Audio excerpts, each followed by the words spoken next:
Hey guys, welcome to another review on The Foundry. We got the next episode of Moon Knight, and we got the full gang here. We got Johnny, and we got Sly, and we got myself, Kryptonic Ken. What's going on, guys? How you doing? You ready? What's happening? Oh yeah, I'm excited. Sly, you freaking hype, dude? Dude, I'm over the moon. All right, we're done. Cut. I love it. I love it. No, I've got a pocket full of sunshine here because I'm really excited for this. This episode was pretty good. It was not super essential to the main plot of what was going on with Ammit and her tomb, you know, releasing the god and whatnot. But it was growth. Yeah, Character that's also very important. Character growth and mythology exploration. I love this episode. I think it's probably my favorite episode.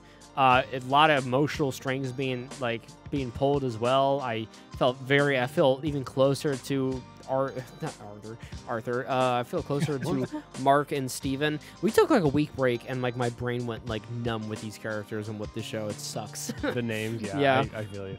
Yeah, I feel even closer to these characters. I love them so much. We didn't see a lot of Layla this episode, which I was completely okay with.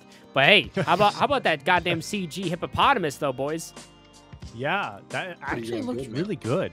Like budget, man. The budget went there. Yeah, for sure. Yeah, that was like the Flash King Shark, you know, where that's where all the money went. Like they used King Shark in one episode of the Flash, and that's where all the money went that entire season. That one scene. And that's the exact same thing with this. Like all their CG money went to this amazing looking hippopotamus there that we saw. So pretty much this episode just dealt with Steven and Mark dealing with this matrix of them being in the asylum, some kind of labyrinth kind of placeholder, figuring out whether they're going to go to the Egyptian version of hell or heaven, I guess, until they figure their shit out, because they wanted to weigh their hearts to see if they were, I guess, good or bad, and their hearts were not balancing the scale. It was unbalanced, which is apparently is a problem. Yeah. And so they're like trying to figure out like, oh, well, guys need to sift through your memories and see what's happening. And seeing how they have split personality, something's a little shifty. And they're like, well, we need to figure out like who's missing something, who's missing what. Yeah, you know. So what's strange about this part for me is that we keep talking about this third personality, right? Sly keeps mentioning it. I keep mentioning it. That's what I thought it was going to lead to. Yeah. And I was like, how are you going to do this with just 3 of these hearts? Or 2 of these hearts. There's very clearly someone else in there somewhere that you got to work on. And like, they don't make any mention of it. And I thought that's where it was leading. We find out that it's not quite that way, unfortunately. But yeah, I don't know how this is working if there's definitely something else there. I'm guessing it's the whole ignorance is bliss. They don't know it exists. Therefore, they can't have a heavy heart about something they know nothing about. I don't think Mark or Steven have any memories of the third person. Yeah, but I mean, like, we even saw in this episode that specifically Steven did not have memories that Mark remembered, and he was ignorant, but that wasn't very blissful. Yeah. I mean, when he figured that out, though, that's when it balanced out, though. Bingo. So that doesn't really work, though. That's true, but they never let the third one come out and play. So I'm wondering if that also comes into the factor. Well, it still comes out and plays because there's time missing for both of them. It still comes out. They just don't know of it. You would think, right? Yeah, because I mean, at the beginning, Steven, they were just like, you weren't there and I wasn't there. So who was there? I mean, say like in episode 1, Mark knew of Steven, but Steven did not know of Mark, but they still like were coexisting, even maybe with a third one, but they that doesn't mean they knew of the third one yet, and it's still the same. And I don't know, I feel like how do they measure out the hearts, and how are they going to pull out to say that there is a third personality when that should have contributed like to their hearts being weighed out? But that may be a little plot hole. Maybe you dig in a little bit too far into it. Even if it is true, which we don't even know yet, so we might be just maybe the other possibility is the third heart could have possibly balanced the scales, but you know, since they didn't bother weighing that didn't factor in. And then also this could just be a callback to the first episode when Harrow weighs Steven's scales and he says there's chaos inside of you. Maybe that's because of that third scale. Yeah, could be for that, or even just him having 2 personalities that we exactly. Yeah, who knows? But yeah, just very weird episode of them going through a lot of memories and seeing what kind of rough childhood that Mark had, seeing how Steven was created. Oh yeah, dude. And yeah, even before that, like we get that room with all the people that Mark has killed. That was kind of tense. Yeah, Steven was like, "You killed all these dudes?" Yeah. He was like, "Yeah," and I remember them all because, like, you know, you don't forget a face of someone you killed. And then we get like Ken speaks from experience. yeah. Then we get like a child that comes into the room, and Steven's extremely curious because he's waiting just for trying that to figure everything flashback. out. I draw the line at killing children. Yeah, he's like, "Wait, what?" That's then kind of a deal breaker. Yeah, exactly. Okay. You see that Mark is like, he did not try to kill that like younger guy when they were like way back on that roof back there or a cliff. Yeah, and he drops Egypt. himself. They He's like, consciously "No." dangle him over the edge. He'll talk. Yeah, He's like, but no. he's got his limits, but that was pretty good. But because of that, we get to see a bit more of the past that Mark has lived in his childhood, and essentially what all led up to what Johnny was saying with Steven being actually made up. Steven is experiencing the memory, and he sees Mark and his brother, right? Mm-hmm. Yeah, go through and explore a cave, which, kids like to explore. So you're like, okay, sure. But it starts raining, and a lot of water gets in there, and it's so sad, dude. Yeah, it's tragic kind of thing. Like yeah, it's like, you feel so bad because then you because Steven doesn't know what's happening, and he's like, he's trying to help. And he's like running into the cave as it's like filling up, and as you hear the little kid screaming, he's like pleading for help, and it's like him reliving the memory of like, I can fix it this time, but unfortunately his younger brother. Mm-hmm. Yeah, his younger brother dies and he drowns, and you come to find out that his mother is extremely resentful of some psychotic shit. It was insane. Ruined his childhood and pretty much his life because of the trauma that she dealt with, and she blamed him all of her life and just kind of disrupted the whole family because of this tragedy. That's no one's fault, really. Yeah, seeing him grow up like with his mom that just hates him because of that every single day, like, that was rough, that was kind of a crazy couple scenes to see. You know what? One thing that kind of, I don't know if it's right or wrong, but to me, it seems that Steven was created to take the brunt of the damage. Yes. Right? That's what he was said. But the way it plays out is that Steven doesn't take any of the damage, that he doesn't remember any of the trauma, but he's there witnessing the trauma. But I'm still trying to wrap my head around that too. He lives his life in the blissful place of not realize his mother hates him, not realizing that he could have been responsible for he's guilt tripping himself about his little brother. That's what kind of bothers me about it, because they even said it. He's like, you were created for that. That's what you were created for, to take that damage. But I'm like, if someone takes that's what happens in real life. It's someone creates another personality to help them cope with trauma and whatnot. But I don't get it. Why he created another personality, because he didn't want a version of himself to have trauma, I guess. I don't know. I thought at first that, Steven was the punching bag because he was, too afraid to face that. But then as I started to realize, I was like, oh wait, he switched to Steven when he was at his lowest. He was falling apart, and Steven tidies up. Literally and figuratively, he collects himself. And I think that's what Mark was doing. Mark was using Steven to essentially calm down. That's why Steven has no record. Distress, exactly. Right? So before Steven gets the shit beat out of him, I suspect that Mark took back over. Otherwise, you mean he switched? He started cleaning up, but then once the mom actually came at him, I think it's his coping mechanism. Right. I think that's what he did. Because look at when he was grieving in the street about his mother when she passed, He's bawling his eyes out, falling to his feet. What does he do instead of feeling that pain? He switches to Steven. And Steven doesn't even know where he is. Oh, hey, Mom. And he's leaving a voicemail. And he somehow doesn't know his childhood home, because that was the childhood home right there, right? Yeah, I assume. Exactly. How would Steven not know where that is if he's Better used question. Steven several times? He must That's not what I'm have. wondering. So I think that was the day that he created Steven. One, because obviously Steven didn't know he even had a brother. How, if he was created since a child, like since he was a child, how the fuck did he not realize he had another personality for like a fucking decade? I don't think he retreated into it very often. It was probably very Well, seldom. why the fuck didn't they say something about it? I think it's one of those things that they're just trying to like let you insinuate and envision it, which is a little disappointing. But Because at the same time, what I insinuate a lot of plot holes. yeah, it's completely understandable. Yeah, I mean, I just want them to like show something. we shouldn't have to like Fill in the whole like guess blanks. what's going on, but at least that's my working theory. Because why else would he? No, be I think so that's a very affectionate smart about- theory.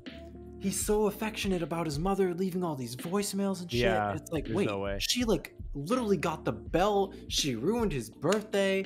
She's beating on him. She like did not love him. Essentially, she blamed him for the death of his little brother, and she never got past that. And I feel bad because the husband was struggling with it, and he was trying to like hold on to like his only son left. Yeah, it kind of And then, reminds me of some yeah. Hereditary stuff. Oh, that's a good reference. Yeah. Thank you. But it was pretty good. So I'm glad you had the same kind of question that I had as well. With like why did he get created just to get Well, I also I thought that as soon as like he switched, because like how does he love his mother still if like he switched to Steven right as he's about to get beat? I know. Like, he must have switched back. That's the only logical explanation. I know, right? He could have put some fucking crayons in a cup, you fucking moron. Jesus Christ, I beat the shit out of my little kid too if he had to create another personality, put crayons inside of a fucking cup, dude. My God. It's like, I love the symbolism of how, Mark's always been belittling Steven, but the funny thing is, he made Steven to be exactly what he wasn't. Steven was supposed to be, Steven is modeled off that little TV show, that little, that poster. He's a badass. He's courageous. And Mark crumbles under pressure. Steven does not. Steven is no soldier by any means. But Steven is literally like the definition of perseverance. Yeah. I think it's a very good point. I like it. Yeah, and then they eventually figure it out once they realize what's going on with each other, they get weighed out. Unfortunately, it's revealed to Steven that his mother hates him and that she died a while ago, which you realize was a very big thing about the very beginning of the show, that he needed to keep like contact with his mom and keep calling her and stuff. He accepts that his mom is gone and everything. That was an intense scene as well. Yeah, that was sad, and it sucked to see that, but we also got that scene earlier on where we actually see him become Moon Knight. We see that that scene where he was the mercenary, where he was also shot. He was crawling towards the tomb or whatever, and ends up under the statue of Khonshu, and Khonshu like talks to him, and he's like, man, what I wouldn't do to get another second chance. Will you be my Moon Knight? And you're like, all right, there's the credits. He said the thing. But then it was Steven's like, he's like, bro, he's been manipulating you since the fucking beginning, you idiot. Right. Yeah. Because he was like calling out to him when he was like, he had no other options, right? Like, what else are you gonna say? No, let me die. Yeah. It's like, nah, dude, I don't want to be your Moon Knight. I hate toilet paper. You ain't gonna rat me in that shit. Absolutely not. I hate Marvel heroes. Yeah. I'm a Scorsese fan. Fuck you. Goodfellas is my shit. It's like, oh, Dracula owes me money too. What the fuck, dude? Of course I'll be Moon Knight. That was a good part. We always just assume what was happening, but they actually showed it, Yeah. It's reminded a lot of the episode of WandaVision where they had to do a bit of a cleanup, and they kind of had to like just go back in time and kind of show some Oh, like the bomb. Yeah, or everything that happened in her life and stuff. That's the kind of the vibes I got here. It was just a bit of a cleanup thing, you know, do some chores. But this one felt super necessary because you got a lot behind Mark and Steven because everything's been like just so like current, like day-to-day kind of thing with main plot. Yeah. But then, yeah, we've kind of brushed over the whole like every time Mark loses his his cool, he kind of snaps out of whatever the hell's happening to him in this afterlife, and he's back in the office with Harrow. Yeah, so I was gonna say like about how Harrow was walking him through his mother passing and whatnot. But yeah, it's just kind of goes back and forth to, it's like they're witnessing these memories together, but there seems to be like a bit of a psychotic break, and then he wakes up back in the office and he's switching between Steven and Mark, and Dr. Harrow's trying to he's kind of gauging back and forth of like how he should treat his patient, because they're two different personalities and with two different issues, I guess. Very like metaphorical and everything, which is very interesting. Yeah, very very good though. I liked it. This is probably my favorite episode, besides the first one, I think. Yeah, I like that. And then I think there was one bit at the end where we see him. They're trying to get out of this.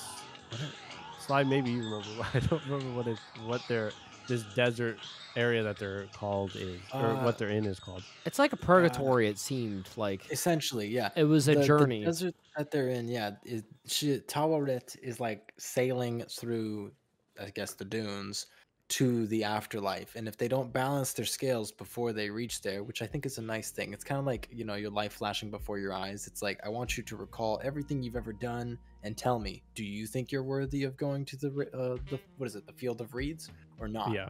And initially they're definitely not, but by the end of it, it's like, oh shoot, maybe you are. So they're visiting Osiris, which I think is, I'm a little confused about. I thought it would have been Anubis, but maybe, I guess it's Osiris. Maybe Osiris is kind of like merging with Anubis. I'm not sure what their plan is. Yeah. But hey, we'll see. I'm guessing in the next episode we are going to see him like confront whether or not he wants to return. Which, I mean, he's obviously gonna, you know, he has unfinished business, but he wants to save Layla and stuff. And it was nice to see like they're working together. It was Mark and for a very short time, Steven trying to work together, but at the same time working against each other, because he's like, I need to protect Steven from seeing this shit, and he didn't want him to see a lot of the memories because he was kind of ashamed, you know. But they ended up working together, and then at some point, they pretty much arrived, and they're like, hey, like you're being dragged down to the dunes, like we're gonna throw you overboard because your scales weren't weighed out, and just a bunch of sand people, I guess. Yeah, the Duat. They'll eat you up. Yeah. Bunch of sand people go to fight them physically, you know, for their souls. I kind of thought this was a bit dumb, because I'm like, okay, like, cool, you're just gonna fight off God's servants with your hand-to-hand combat. Cool. Yeah, and I thought it was an interesting like metaphor for like being dragged down to like the underworld or whatever. But like, you shouldn't be able to fight back. Like, what are you gonna do? Like. Yeah. I mean, and you know, obviously, then they fight back as best they can. Like, Mark is about to go down, but Steven like sacrifice. He gets a little bit of a power up. He's like, I'm gonna do it, and he fights back with a bat, which I don't remember why there was a bat there. I'm trying to remember the bat too. I'm like, wait a second. So they fight these people, but he ends up getting grabbed and like dragged down, and he ends up in the sand. And he's like, no, I can make it back, but then he actually starts to turn into sand, and you're like, no. Yeah. And then Turn it around. Yeah, exactly. And then Mark ends up actually in the Field of Reeds, which I thought was weird, because like, how? Because I feel like there's still that other part of him that they didn't address. Like, how is he? But I guess we'll see. Yeah, I'm gonna be really annoyed if they're like, oh, it doesn't count because the audience haven't seen it, you know? Yeah. Or like, we're saving that for season 2 or something. It's like, no, I swear, you better not. Yeah, lame shit. But hey, this episode was fucking cool though. I really liked it. I like I said, I wish we could focus more on the plot at hand, because I feel like there's not enough episodes, but I'm really glad we got this episode because it meant a lot, and it said a lot, and we learned a lot. It was just very good too. It was a good episode. Yeah, definitely. I agree. Yeah. Ratings, boys? Well, I'm a little stuck because I gave the last one an 8, and this one's definitely better. I like it more, so I have to give it a 9. You booked yourself in a corner. I'll give it an 8.5. No, 8. I'm gonna have to give this one a 9. Oh, I really liked it. It was pretty good. I don't blame you guys at all. It was a banging episode. So we'll say 8.75. sure. 8 3/4. Oh, you guys love the 3/4. All right, guys, that's gonna be the Foundry official score for Moon Knight episode 5. We got the next episode, the finale of the first season. I don't know if there's going to be season 2, but hey, if you guys enjoyed it, please make sure to drop some love, some support, to be in the comments discussing your guys' thoughts on the episode. We'll be in there discussing with you guys, but we'll see you later on the next review and the final of Moon Knight. But until then, bye, everybody. Peace out. Bye.